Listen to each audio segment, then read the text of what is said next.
In 2003, Donald Rumsfeld estimated a war with Iraq would cost $60 billion.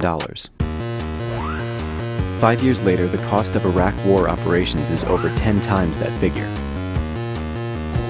Factoring in the Afghanistan war, total operations are at $800 billion. By the time the U.S. leaves Iraq, the estimated cost of war will be $3 trillion.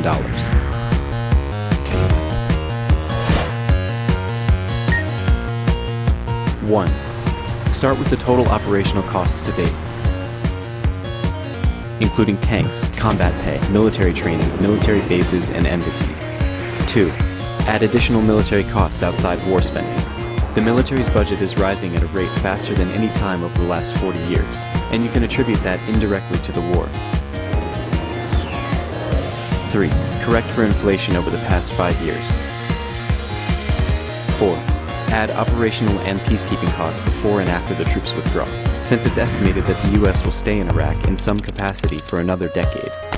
5. Add future health care for approximately 2.1 million returning veterans affected by war. 6. Add cost of restoring the military back to pre-war strength, because the Defense Department is not replacing equipment as fast as it's used. 7. Add Social Security to veterans who can no longer work. The total cost of war to the federal government is $2.2 trillion. 8. Add interest, since the war is funded primarily from borrowed money. 40% of the war's budget came from foreign countries, and they'll collect interest on it for many years. The total budgetary cost of the Iraq war is $2.8 trillion.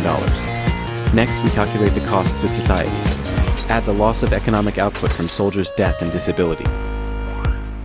The government pays a dead soldier's family $500,000, a sum that's less than what he would earn by pursuing a normal life. And finally, the large-scale economic impact of a war financed by deficits that will divert funds from schools, roads, and research, all against a backdrop of rising oil prices, pushes the tally of war costs over 50 times the original estimate.